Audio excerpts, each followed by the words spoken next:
saudar o professor Lênin Streck, e que amavelmente aceitou esse convite, diante de tantos convites, que eu sei bem o que é a agenda do Lênin há muitos anos. O que tu falaste, que tu está cheio de coisas para fazer, não é nada diferente do que tu fazia 20 anos atrás. E foi uma amabilidade do professor Lênin comigo, com o professor Douglas, com o professor Bedin, com o professor Michael, enfim, com os outros professores, o professor Bertazzo. E eu quero te agradecer de coração essa tua disponibilidade.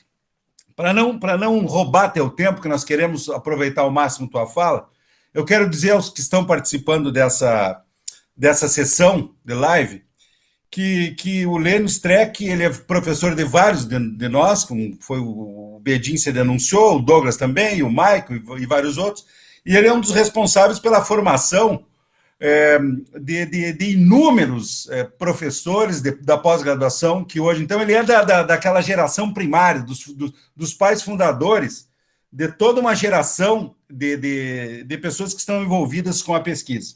Eu queria ressaltar do Lênin apenas duas coisas. Primeiro, foi, para mim, uma grande honra ter sido teu aluno, ter sido teu orientando e ter convivido tão proximamente contigo numa relação de amizade muito, muito fraterna e muito prazerosa sempre de viver. Em segundo lugar, profissionalmente, eu quero dizer para vocês, a todos que estão aqui presentes, que a fala do Lênin Streck não foi conquistada, a legitimidade da fala dele não foi conquistada institucionalmente. O Lênin Streck foi um promotor de justiça, foi um procurador de justiça, é um professor do sistema de pós-graduação, e que, por alguns infortúnios da política brasileira, hoje não está sentado entre os 11 ministros. E mesmo não estando nesse lugar privilegiado pela autoridade institucionalizada, o Lênin sempre construiu um discurso que sempre foi muito respeitado e muito aceito dentro da academia e dentro das instituições do sistema de administração da justiça. Então, eu tenho uma grande honra de te trazer aqui, eu, o professor Douglas, o professor Bedin, o professor Michael, de te trazer aqui, o professor Bertazzo, e sabemos do teu percurso, que o teu percurso, mais do que um percurso institucional, é um percurso pessoal, pela excelência do teu trabalho e pela excelência da tua pesquisa. Apenas para apontar, um segundinho mais, o Lênin Streck, ele faz parte, ele criou, na verdade, toda uma tradição jurídica, que já podemos chamar de tradição, porque isso já vão quase 30 anos, do que se chama uma nova crítica do direito. Uma postura mais crítica em relação ao direito surgiu lá no começo, no final dos anos 70, com o professor Luiz Alberto Vará, que foi um dos professores do Lênin, e o Lênin radicalmente inovou na crítica jurídica, porque trouxe os aportes da filosofia, trouxe a filosofia para dentro do direito e construiu toda uma crítica ao establishment e à dogmática jurídica a partir da fenomenologia. E isso, ele foi absolutamente pioneiro e inigualável na construção dessa crítica. Então, Lênin, um abraço, um bem apertado de coração, um reconhecimento por tudo que tu representas nas nossas vidas e na vida do direito brasileiro, um dos grandes filósofos, tu sempre tivesse uma preocupação em entrar para a história do direito brasileiro, tu já está na história do direito brasileiro. E para nós é uma grande honra te receber, e eu não quero roubar mais o teu tempo, sinta-se em casa e, por favor, nos brinde com essa tua fala, que eu sei que já te conheço de outras falas, tenho certeza do que eu já espero de ti. Pois, muito bem, muito obrigado, André. André, que conheço há tantos anos. Tá aí o Bedin, que foi meu aluno bem antes do André, né? O André no mestrado, doutorado. O Bedin na graduação. É incrível isso. Rogério Gesta Leal era um menino lá, também é da época do Bedin, que foi meu aluno na graduação também, imagina quantos anos isso. E aí o Douglas, todo esse povo, todas essas pessoas, Michael, o Bertazzo não foi meu aluno, mas os outros aí foram. E uma coisa, André, que você coloca, eu publiquei há pouco tempo esse texto aqui, esse livro, que é 30 anos de Constituição em 30 julgamentos. E numa das viagens de avião, de tantas, enquanto se andava ainda de avião, no tempo que existiam aviões, existiam existia cerveja no aeroporto para tomar, existiam aeroportos, né? Uma coisa uma distopia que se tornou real e hoje estamos todos de máscara andando por aí. Eu escrevi 30 parágrafos grandes para trabalhar 30 anos, para explicar 30 anos da trajetória do direito brasileiro. Eu poderia simplesmente fazer uma palestra aqui falando dessa trajetória de 30 anos, de como era o direito em 1900, na década de 70, 50, 40, 50, 60, 70, 80, até chegar na Constituição, como foi feita essa transição, os problemas que tiveram, né? Eu fiz o primeiro controle de constitucionalidade difuso no dia 6 de outubro de 1988, aí pertinho, em Panambi, quando eu era promotor lá, e trago toda essa discussão até os nossos dias. Poderia fazer isso, mas acho que a gente pode fazer um outro tipo de trabalho. Eu tenho feito, nesta segunda edição do meu dicionário de hermenêutica, que agora são 50 temas fundamentais. Nesses 50 temas, um deles, que eu tenho muito carinho e que necessitava fazer, era a autonomia do direito, o grau de autonomia do direito. Por que é importante isso? Porque não adianta eu falar de hermenêutica, eu ficar falando sobre o próprio direito constitucional, que eu tenho atuado muito, principalmente na esfera pública hoje, na discussão pública que nós temos de preservação da democracia, né? Esses dias fizeram um levantamento.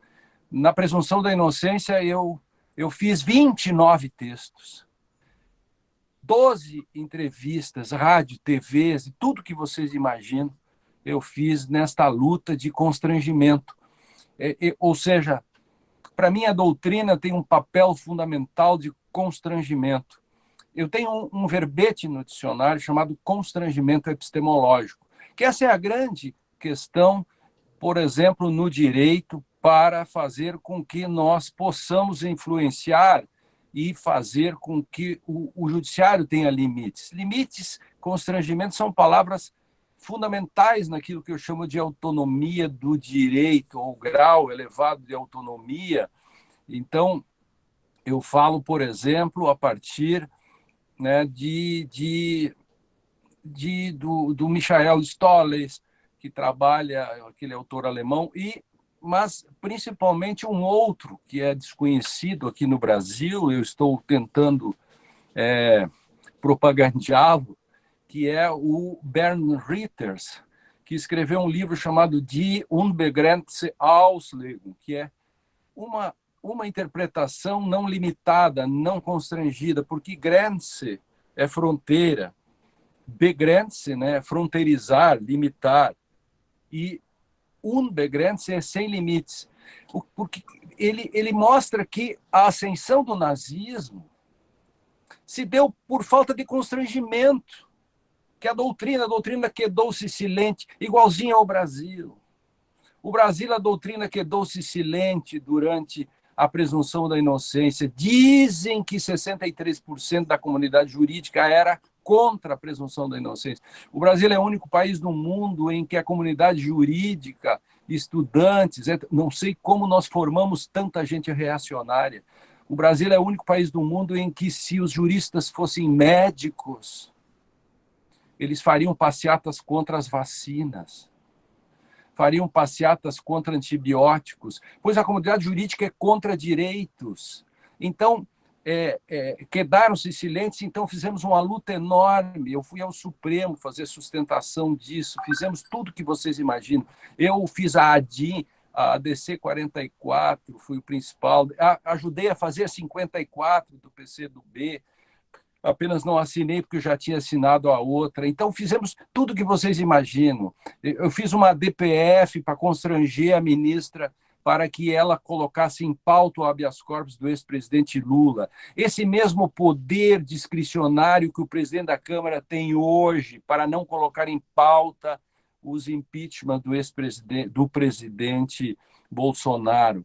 Então, todas essas coisas, nós estamos sempre pensando naquilo que é o papel do direito contra os seus inimigos, os inimigos naturais. Existem inimigos naturais do direito, mas que fazem parte do jogo, a política, a moral e a economia.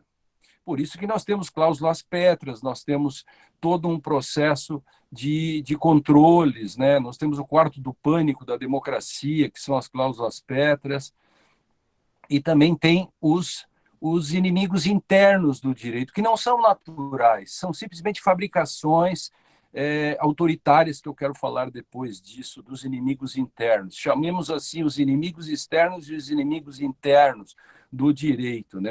Uma espécie assim de hermenêutica aberta e seus inimigos, né? Ou algo desse tipo, ou parafraseando aquele famoso livro.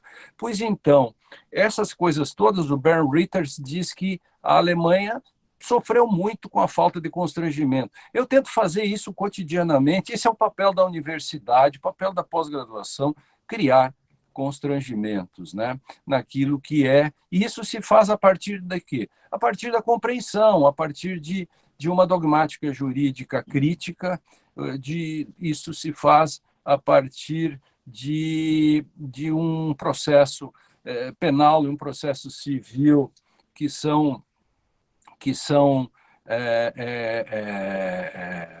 críticos, no sentido de que são antiprotagonistas, anti-instrumentalistas. Isso se faz num direito constitucional ortodoxo. Eu sou um jurássico, o André sabe da minha jurassicidade com relação à interpretação da Constituição. Eu sempre fui adepto da Constituição dirigente, continuo sendo. Acho que não podemos abrir mão desse processo do direito como fator de transformação da sociedade. O Brasil é uma república que visa erradicar a pobreza, fazer justiça social. Isso é norma. Esse é o grau de autonomia que o direito assumiu a partir do segundo pós-guerra para se livrar das teses de que o direito não tinha autonomia nenhuma, que a Constituição era uma folha de papel. Enfim, o direito, aliás, tinha fracassado. Aí o segundo pós-guerra traz uma nova concepção, mas mesmo assim as teorias jurídicas acabam, de um lado, sendo céticas, porque acham que o direito que fracassou não serve para nada, que é simplesmente uma relação de poder, e, do outro lado, o velho formalismo tentando repristinar as teses para segurar o texto, como se um formalismo segurasse um texto, como se o texto segurasse a si mesmo, como se o texto jurídico fosse uma espécie de Barão de Munchausen, né? Que é afundado no pântano com seu cavalo, puxa-se a si mesmo. Não é assim, o texto não resiste e não existe na sua textitude, ele tem uma atribuição de sentido, e é grande saber, a questão é como se atribui sentido. Isso me parece o ponto fundamental. Então, a própria ideia de interpretação jurídica, ela é interpretativa já, né? Então, esse é o Busilis, o direito é um conceito interpretativo, né? Isso Dworkin fala, enfim, não é um mero instrumento, né? Então, se o direito é condição de possibilidade para a democracia, a interpretação jurídica autêntica, não no sentido de Kelsen, claro, é aquela que reconstrói o significado à luz da sua melhor luz, né? Não esqueça, nós somos juristas, não somos filósofos morais, entendeu? Nós temos um estatuto epistemológico que nós temos que seguir, assim como dentro do direito, há que se cuidar também para que não transformemos todo o direito em um panconstitucionalismo. Não, existe um estatuto epistemológico no direito penal, no direito civil, etc. Não dá para transformar tudo em direito constitucional. Hoje, essa onda que se criou no Brasil, né? Então, hoje não dá para discutir se dá para construir um ofurô numa sacada de edifício no Supremo Tribunal. Isso é uma discussão do Código de Posturas do município ou do regulamento do condomínio. Não dá para levar isso para a Constituição, simplesmente. Se o direito precisa discutir isso e chegar até a Constituição, é porque no meio do caminho tem um fracasso. É mais ou menos como o Supremo ter que dar habeas corpus para alguém que furta um sabonete no supermercado. Mas que sistema é esse que fracassou no meio do caminho, pessoal?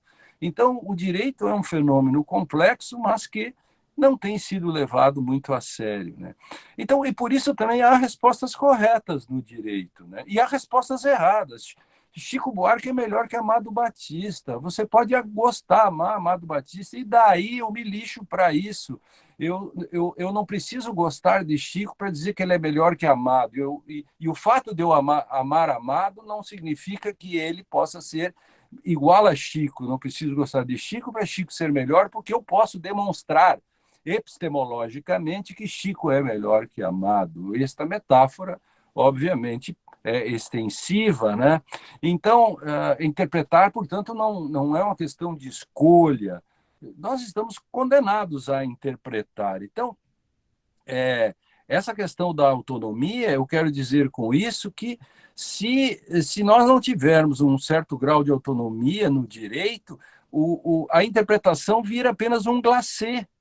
Então, assim como a filosofia do direito, no direito, não é simplesmente um ornamento. Então, não dá simplesmente para fazer discursos de formatura com a filosofia ou apenas ser autoral. O sujeito estudou só Hegel, ele vai estudar agravo de instrumento e bota agravo de instrumento e Hegel. Calma.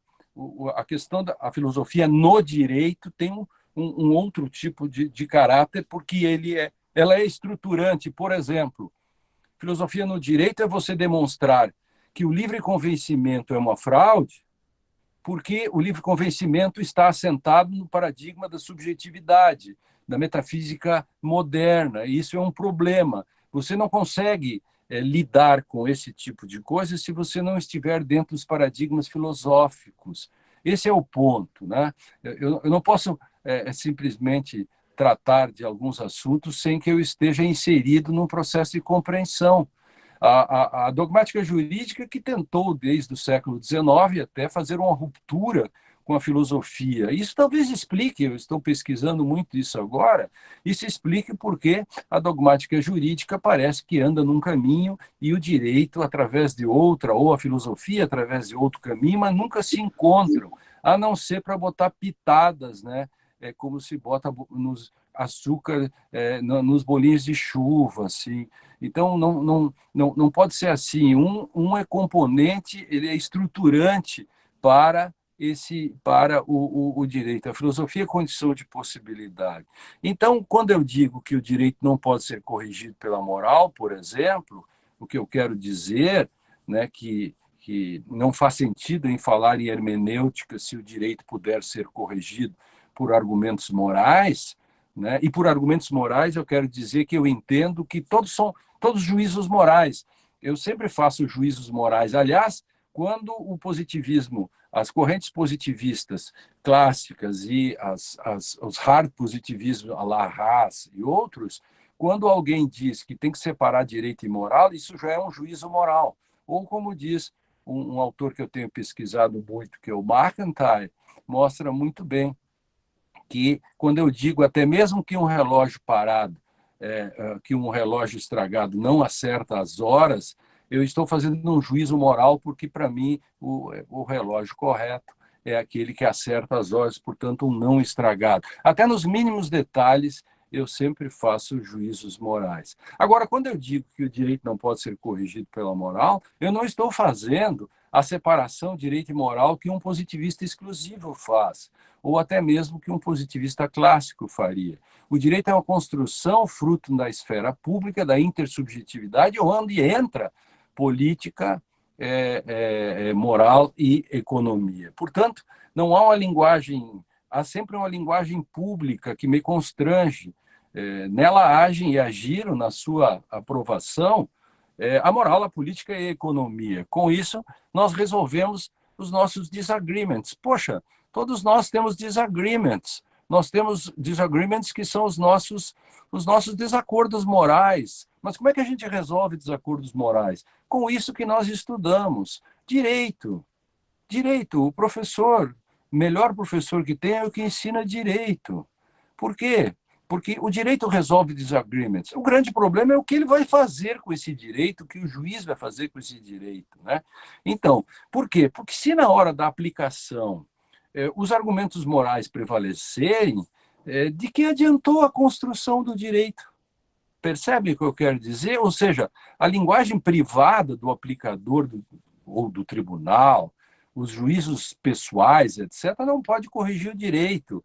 Há um fit, um ajuste que falo do working, né? Na minha teoria, na minha crítica hermenêutica do direito, que é uma antropofagia que eu faço entre Gadamer, do working, uma pitada da fenomenologia hermenêutica heideggeriana, enfim, eu construo isso, essa questão da interpretação como um fit também.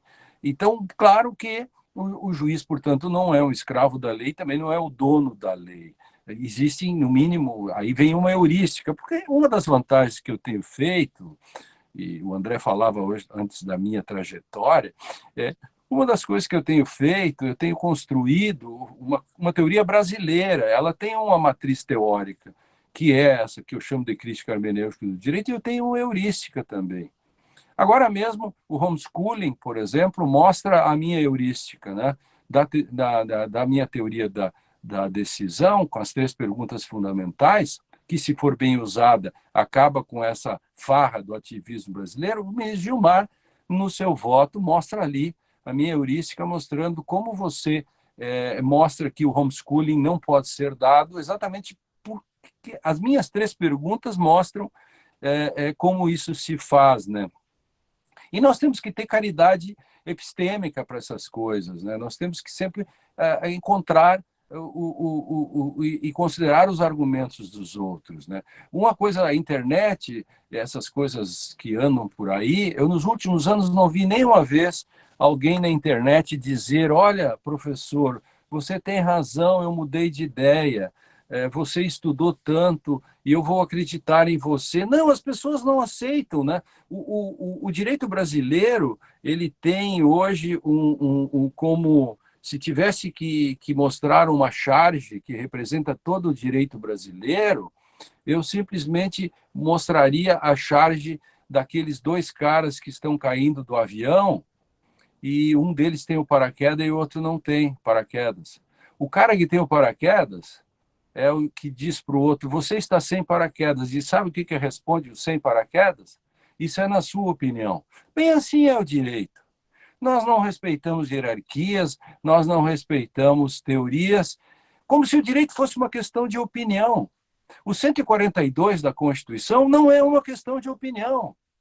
Pode vir o Ives Gandra, pode vir quem quiser. É como tentar demonstrar que uma garrafa não é uma garrafa. Tem limites na interpretação. Eu me lembro que uma vez fui na Bahia, muitos anos, o tempo que eu fazia essas coisas, agora não faço mais, enfim, eu era muito mais duro nessas coisas. Hoje eu sou um sujeito mais centrado nessas coisas assim. E aí um menino lá fazia uma palestra enlouquecido, o menino pulava para um lado para o outro, assim, tipo neopentecostal, curando o Covid-19 com oração, algo desse tipo, da época, enfim. E ele dizia que não há verdades. Aí fez toda uma onda, um aplaudidíssimo. Aí eu entrei e disse: olha, não acredite em nada que esse menino disse. Esse menino é um mentiroso. É um menino que tinha feito um mestrado há pouco tempo. Isso é um mentiroso. Por que ele é um mentiroso? Porque ele se autoconfessou como mentiroso, porque ele disse que não há verdades. Se não há verdades, então esse é um problema. Se não há verdades, ele é um mentiroso. Então, nem isso que ele está dizendo é verdadeiro.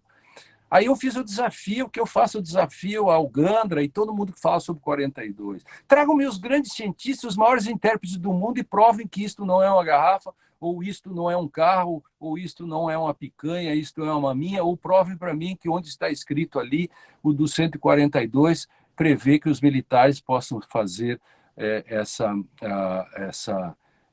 esse papel de poder moderador. Então, tem limites. Essa é a nossa função, senão nós teríamos um paraíso das opiniões, um emotivismo, né, que o McIntyre critica tanto assim. Então, a linguagem privada do aplicador, do tribunal, os juízes não podem corrigir o direito, né? Mas o juiz não é neutro, o juiz não é um alface. Aliás, ninguém é. Poxa, então, se ninguém é um alface, só que na hora da aplicação, então os pré-juízos têm que ficar suspensos, né? Quer dizer, as opiniões pessoais não devem ceder aos constrangimentos da linguagem. As opiniões pessoais devem ceder aos constrangimentos da linguagem pública. Isso é fundamental. Eu não vou ao tribunal pedir a opinião pessoal do tribunal, a opinião pessoal do juiz, entende? Eu não posso. Eu quero saber o que diz a linguagem pública, que está para além da linguagem privada do juiz. Será que é tão difícil de entender isso? É por isso que eu falo do Bernd Ritters, que eu disse no início. Então, interpretação não é ars interpretandi, né? É a explicitação daquilo que eu compreendo. Portanto, eu não interpreto para compreender, eu compreendo para interpretar. Isso não é um jogo de palavras. Mas, então, eu não decido primeiro e depois fundamento. Isso é uma escolha. Se eu primeiro decido e depois fundamento, eu escolhi. E se eu escolhi, é um ato de vontade. Se é um ato de vontade, não é democrático, depende de você.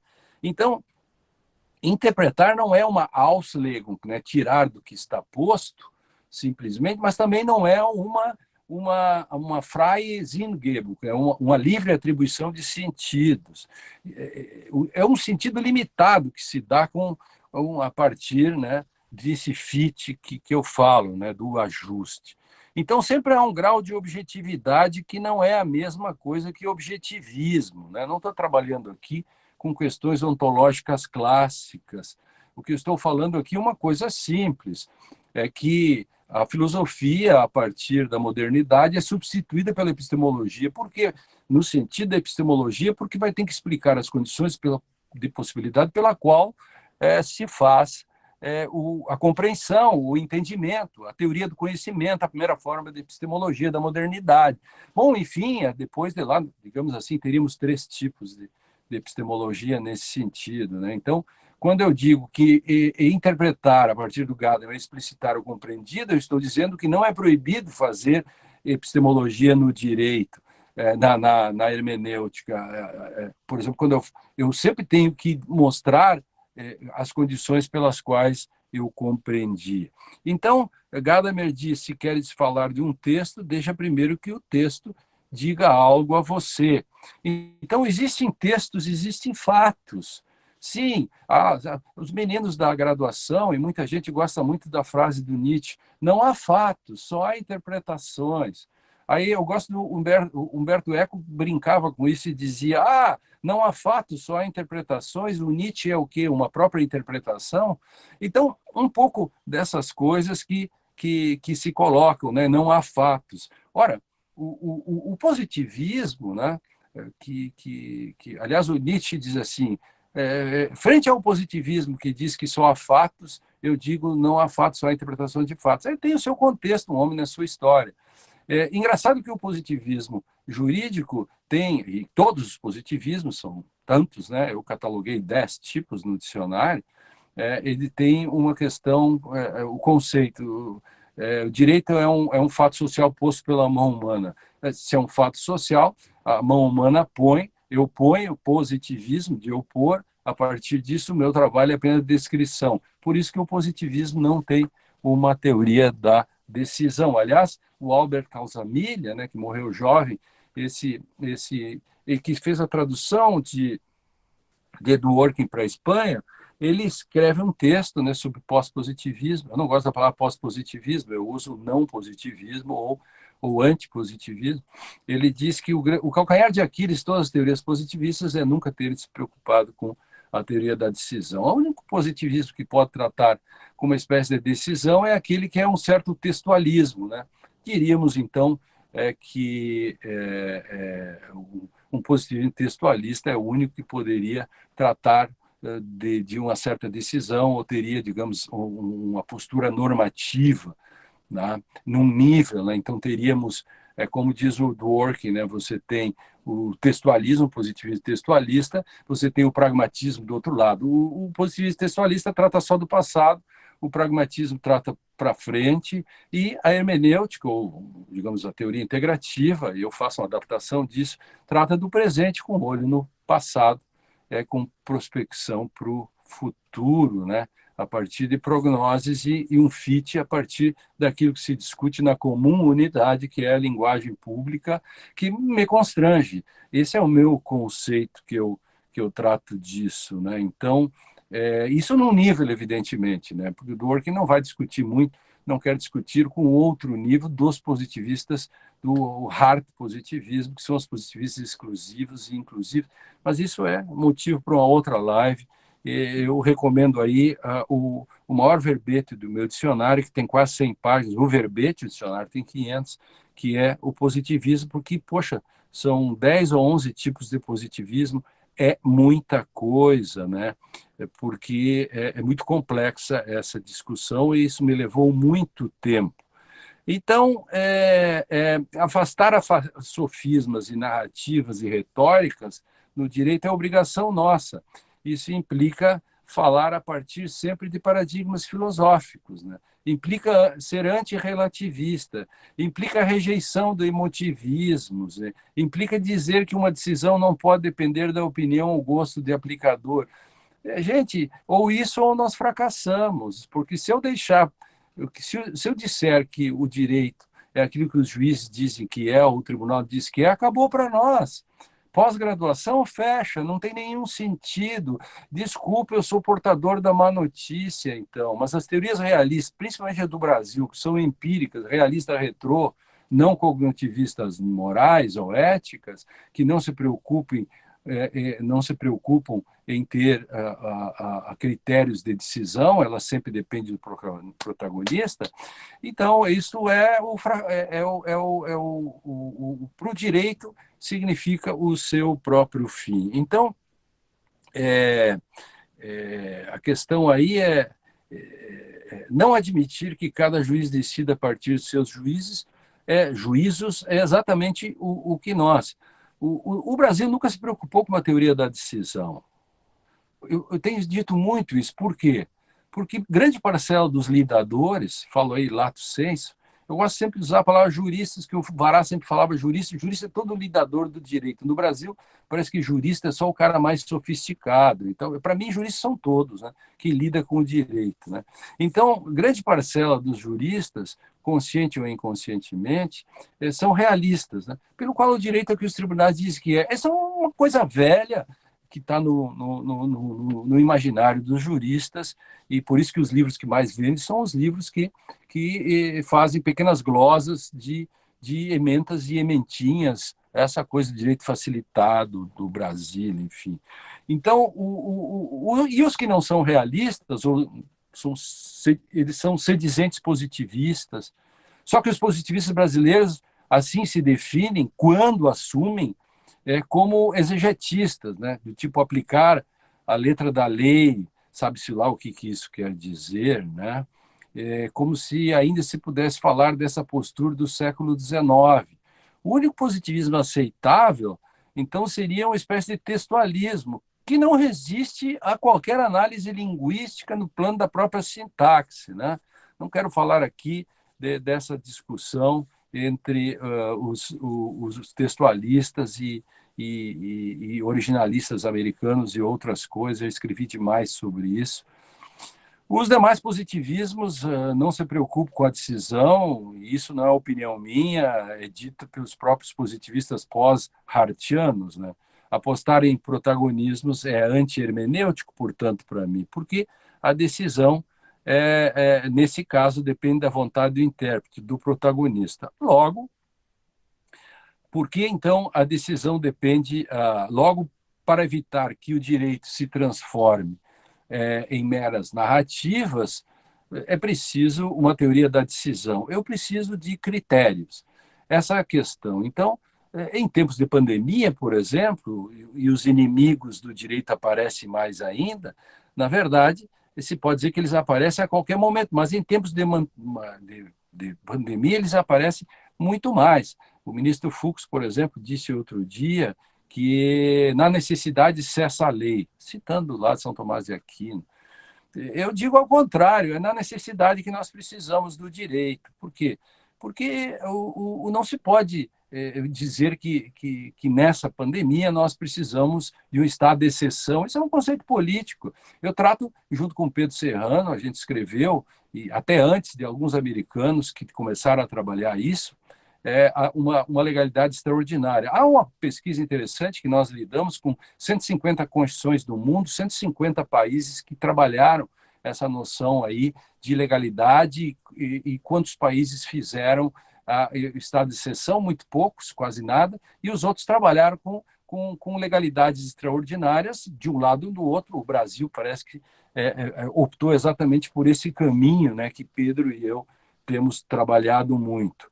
Então, quando você diz assim, um enunciado normativo pode variar na medida de uma certa excepcionalidade vinda de uma pandemia como essa, enfim, eu diria que ela só vai variar na medida e no sentido que possa haver no direito respostas antes das perguntas, né? Então, na linha do que eu falo há muito tempo, uma situação excepcional, pandemia, por exemplo, a questão, não pode servir de desculpas para fragilizar exatamente aquilo que segura a própria possibilidade de garantir os direitos e garantias e liberdades mais básicas. O direito, né, que esse é o ponto. Quando alguém diz na emergência ou na crise vai cessar a lei, nós, democratas, temos que dizer o contrário. Então, o direito tem que chegar antes. Esse é o ponto. Arqué, o que vem antes. É por isso que eu gosto de arqueologia jurídica, o pincelzinho para tirar a poeira semântica, né? Arqué, arqueologia, princípio. O princípio é arqué. Aplicar o direito deve ser por princípio e não por políticas. Os gregos diriam, onde não há arqué, há anarqué, anarquia, barbárie. Por exemplo, acabamos de escrever, eu já não sei mais sobre o que eu escrevo, porque é tanta coisa, mas acabamos de escrever fazendo uma crítica àquilo que se chama de a eugenia brasileira. Descobrimos que há protocolos médicos em Brasília,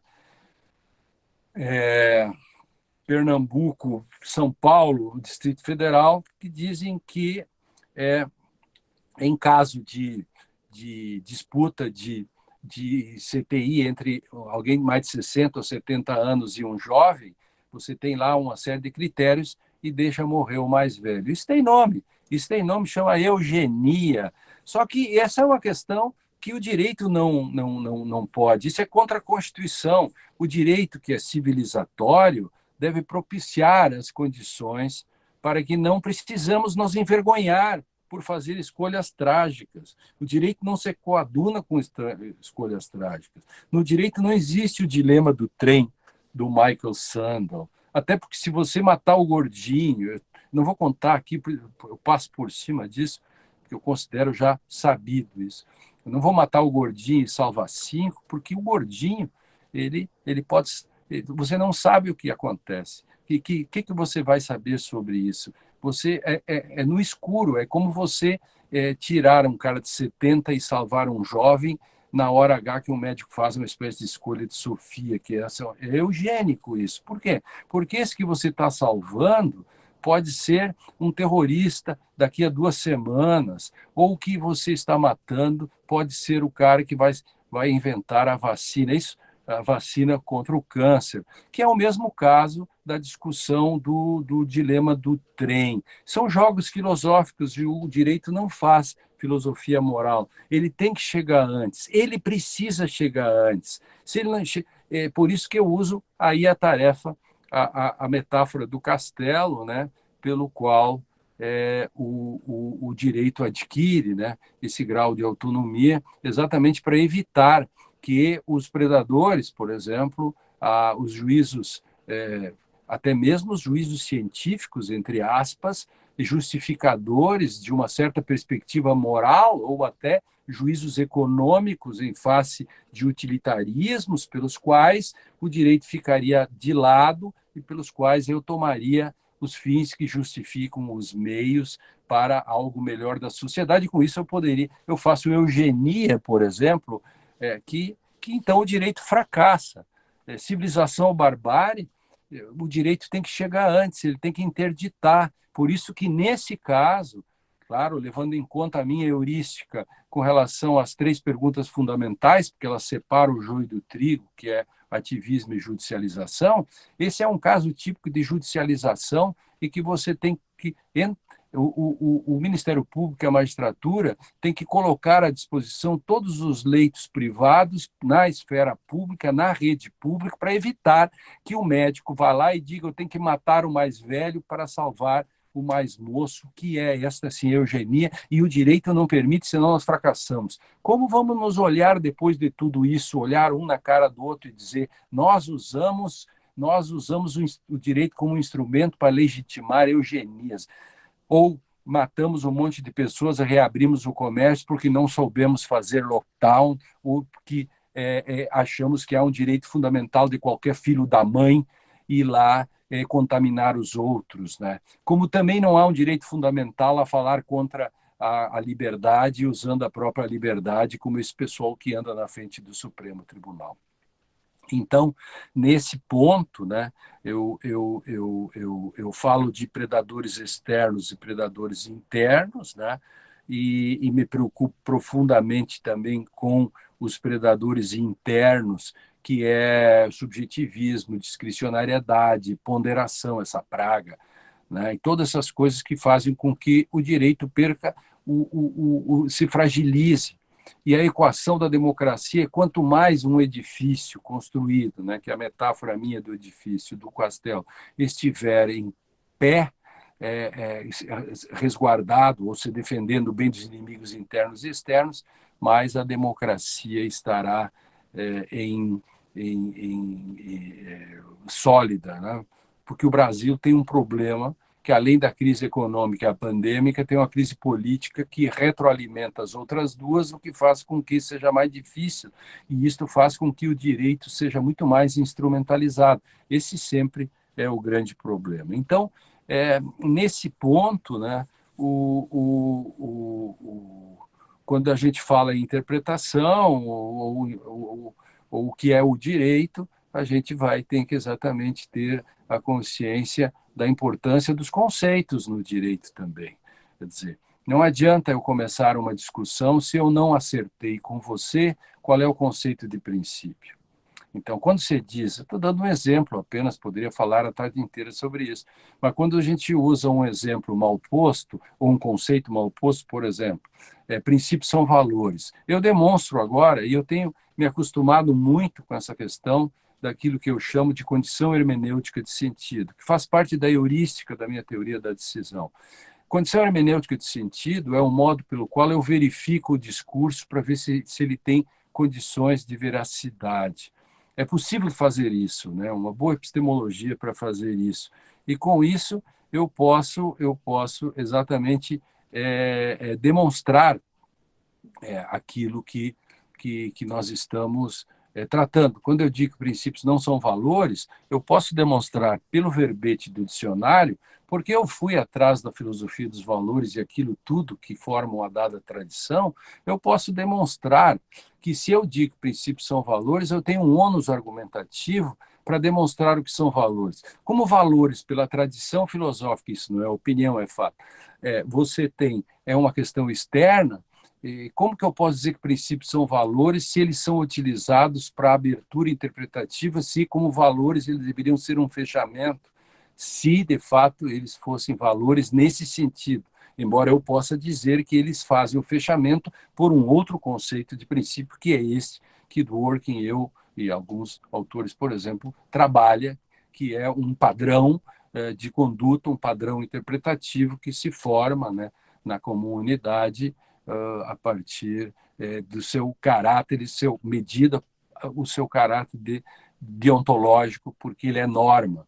Agora, se eu digo que ele é um valor, então logo ele não é jurídico. Se ele não é jurídico, ele é só um argumento retórico. Por isso que autores como a Habermas dizem que princípios não podem ser valores. Ele diz isso também com esse meu o fundamento que eu concordo, embora ele não aprofunde essa questão e eu tenha tido a felicidade agora de tentar demonstrar isso com muito mais ênfase, né? Então, nesse quadro todo, nesses quadros de pandemia, né, que vivemos também uma espécie de coronavírus ao lado do coronavírus, outro dia me perguntaram qual seria, né, como deveria ser o ensino, como deveria ser a doutrina do direito, enfim. Eu tento responder isso num livro, eu não sei onde é que está aqui agora, mas é um... Ah, esse aqui, achei. Estou aqui na minha biblioteca, não estou na Dasha, estou na minha casa. Esse livro aqui tem 150 perguntas, em que eu respondo essas questões, como deveria ser.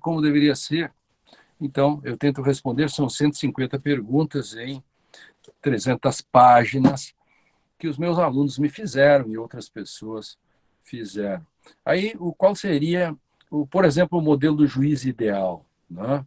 Entre tantos modelos que tem por aí, o François Hoste escreveu os três, Júpiter, Hermes e o Júpiter, Hermes e Hércules. E eu faço uma crítica a esses modelos. O Cass Sunstein fala em soldado mudo, minimalista, herói, soldado mudo, minimalista. Isso. São quatro modelos. O grande problema é que, claro, isso não é aplicável nem lá nem aqui. Há tantos modelos que a literatura talvez seja muito mais feliz em falar do modelo juiz ideal, mas também a contenção, né, digamos, o modelo minimalista do Cass Sunstein podia ser algo mais próximo. O meu juiz é aquele é, que pode ser constrangido pela linguagem pública e na medida em que ele admite que sequer há uma linguagem privada. Então, esse é o juiz não solipsista, enfim, é o juiz que deixa que, se ele quer falar algo sobre algo, ele deixa que esse algo lhe diga algo, enfim. E o advogado ideal qual seria nesse contexto todo, né? Encurtando assim, né, para deixar mais leve, seria o advogado do fator estoico-mogi, que eu escrevi muito já sobre isso, que é o advogado que cai e levanta, né? Que eu tirei isso, criei a partir do filme A Ponte dos Espiões, que eu recomendo. O aluno ideal é o aluno que tem olheiras, né? Que é o aluno não preguiçoso e que não usa esses livrinhos tipo facilitado, resumo do resumo ou resumos high-tech. Né? Hoje as pessoas dizem que a tecnologia vai revolucionar o ensino do direito. Grande coisa, aumenta a tecnologia, aumenta os burros. Quanto mais tecnologia, mais aumenta o número de ignorantes, por uma razão simples. E informação não é conhecimento, conhecimento não é saber, saber não é sabedoria. Gente, quanto mais imbecis tem acesso à internet, mais burro fica o mundo. Por isso que nós, professores, somos muito importantes. Nós, professores, transformamos informação em conhecimento. E se nós formos bons, transformamos em saber. E se formos melhores, vamos transformar em sabedoria, gente. Essa é a grande questão. Então, o aluno ideal é o aluno que tem olheiras, o aluno não há intelectual bronzeado, metaforicamente ou não. E qual seria o professor ideal? O professor ideal é o professor que consegue trabalhar, mostrar o valor do direito e que não se empolga em tentar explicar o mundo através da opinião pessoal dele, porque se ele é um jurista, eu diria que o professor ideal é aquele que no primeiro dia, isso fecha com o início disso que eu estou falando, né? Que o professor ideal é o que mostra que os inimigos do direito, né, são exatamente os seus predadores, por exemplo, como os gregos mostraram na peça das Eumênidas, em que Orestes mata a própria mãe e ele vai a júri, né, a partir da intercedência do deus Hermes e do deus Apolo, e ali sai o primeiro julgamento secreto, com a primeira juíza da história, Paula Zatenar, e dá empate, eu primeiro, não vou contar a peça aqui, os professores que contem na sala de aula, apenas um resumo, mas eu quero apenas tirar o ponto fulcral. Não é o indúbio pro réu que é mais importante que sai desse julgamento. O mais importante desse julgamento é que para a vingança e começa o império do direito. Eu diria que o império do direito simbolicamente começa na peça As Eumênidas, porque cessa a vingança, começa o direito. Ora, hoje, quando a gente olha para fora da janela e vê um fenômeno, a gente logo vai explicá-lo moralmente, né? Quando, na verdade, como jurista, né, você deveria explicá-lo, né, a partir daquilo que a linguagem pública estabeleceu como aquilo que é o direito, né? Então, nesse sentido,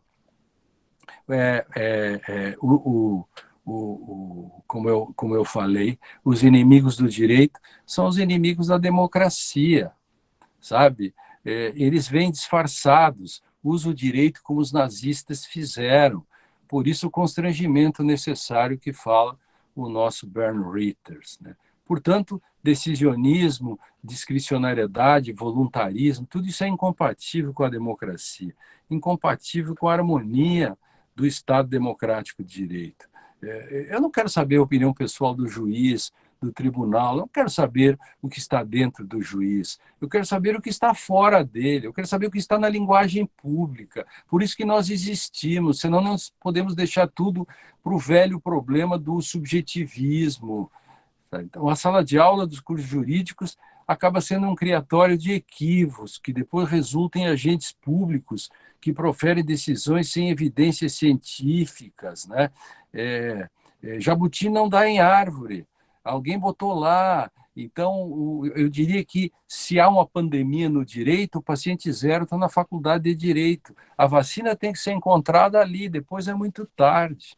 Então, no fundo, a gente vai construindo uma tempestade perfeita para criar o próprio fim, o fim do direito, né?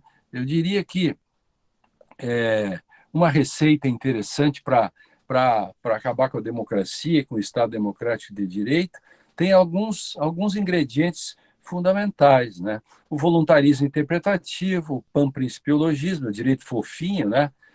Acho muito bonito dizer que o princípio da afetividade corrige o Código Civil. Pois é. O realismo retrô, que relegou a doutrina a um segundo plano, um constitucionalismo da efetividade, que gerou um neoconstitucionalismo irresponsável, um dualismo metodológico, que acha que há uma normatividade nos fatos, né? Apenas 120 anos de atraso, mas tudo bem.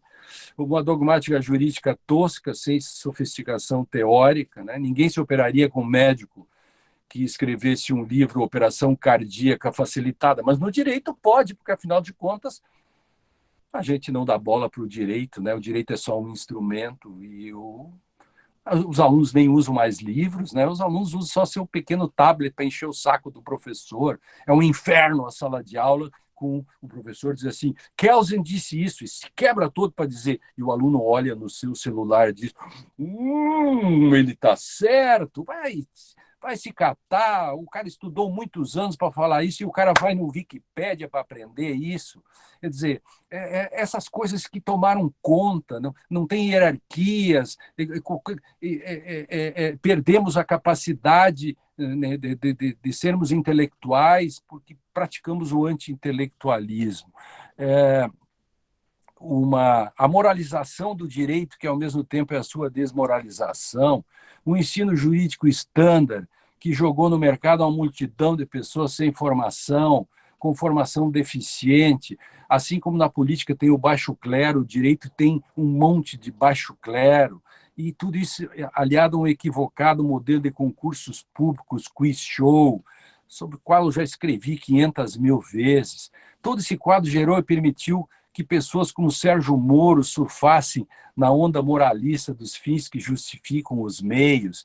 Tudo que ele foi para o que ele diz que fez para o bem do Brasil, será? ou para ele mesmo, como se viu recentemente. Todos sabemos o que Moro fez nos verões passados. Todos sabemos. O ruim é o que fazer quando sabemos que sabemos. Né? Um ministro da Justiça que assiste calado, um colega seu, ministro da Educação, dizer que os 11 ministros do STF são vagabundos e que eles deveriam ser presos, e o ministro da Justiça queda-se silente e só pede demissão no dia seguinte, e nem por esse motivo, é porque, Houston, we have a problem. Nós temos um problema, mas jabuti não dá em árvore. Tudo isso é um produto, como diz Nelson Rodrigues, são muitos anos de esforço. Muitos anos de esforço para chegarmos onde é que nós chegamos. Meus queridos amigos, meu querido André, um dos meus alunos favoritos, né? Foi aluno do mestrado, doutorado, todos os demais, meu querido Bedin, certo? Eu vi que chegou o Adalberto, que também foi meu aluno, vi antes ali escrito, eu consigo fazer duas coisas ao mesmo tempo ainda. E aí, abraço. Isto, eu quero homenageá-los nos últimos 3 minutos, porque eu virei tão profissional, tão dedicado às coisas, que eu, no máximo, passo 1 ou 2 minutos dos tempos que eu digo, pelos quais eu digo que falarei. Então, eu acabei criando essa questão profissional. Então, no final, eu quero homenagear todos e dizer que não há democracia sem... não há direito sem teoria da decisão, sem critérios, sem constrangimento, sem autonomia, enfim. Por isso que eu fiz o dicionário, que é um pouco da minha vida, são 50 temas fundamentais. E eu quero homenagear a todos com um texto que tem tudo a ver com isso que eu digo e tudo isso que está aí hoje, que é do Luiz Fernando Veríssimo, que chama Critérios. Imaginemos um grande navio, um transatlântico. Eu já fiz essa versão com juristas. Ela demora muito para contar e eu quero ficar mais ou menos aí nessa minha hora. Eu tenho compromisso daqui a pouco. Eu falo ela praticamente no original. Então, um grande transatlântico afunda, mas todos se salvam num grande bote salva-vidas, né? E ficam perdidos em alto mar, e ficam com fome, comem a última bolacha do pacotinho, literalmente, e aí vem a inexorabilidade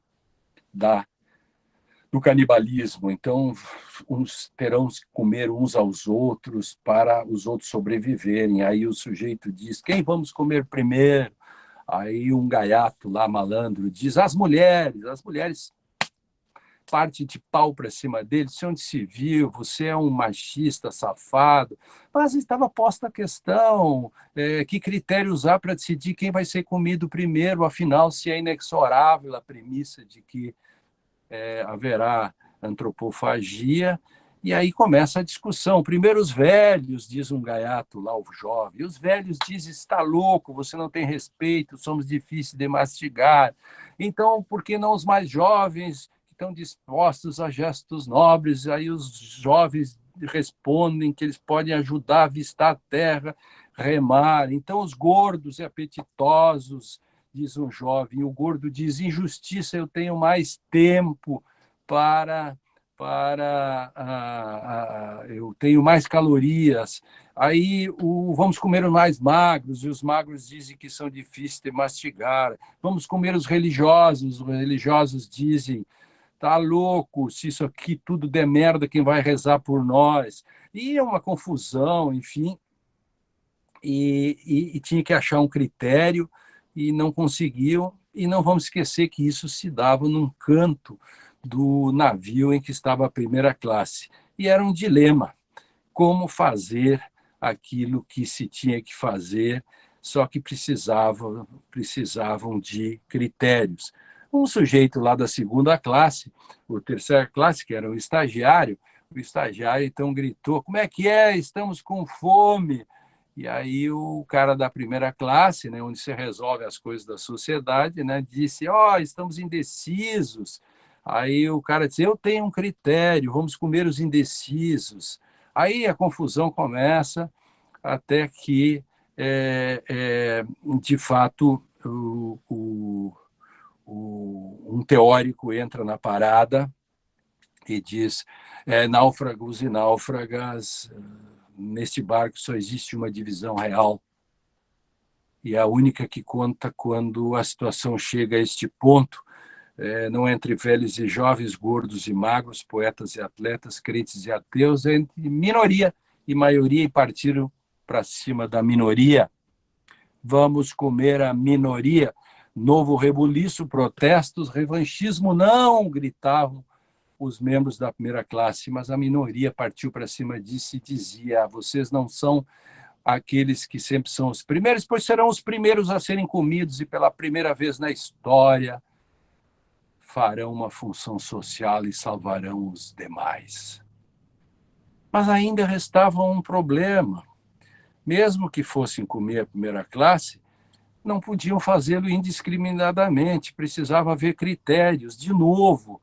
E aí, como fazer isso? Aí chamaram um outsider, o único indispensável, o Natalino, o chefe de cozinha, que chega e começa a olhar os provimentos. Ele experimenta, pega na orelha de um, no braço do outro, no bacon do mais gordinho, vai pensando na feijoada de amanhã, ele vai preparando, vai apalpando, vai vendo os víveres, né, os provimentos, até que as provisões, e de repente ele olha uma mulher fabulosa que está olhando para o mar e de costas para ele, e ele pensa em fazer uma picanha ou algo desse tipo, e olha para a parte traseira deste bípede feminino e mete a mão, ela se volta, dá uma porrada no meio dos cornos dele, e isto gera uma confusão em todo o barco. Todos brigam com todos durante minutos, a briga não há mais, ninguém sabe quem é quem, o pau comendo, o barco afunda.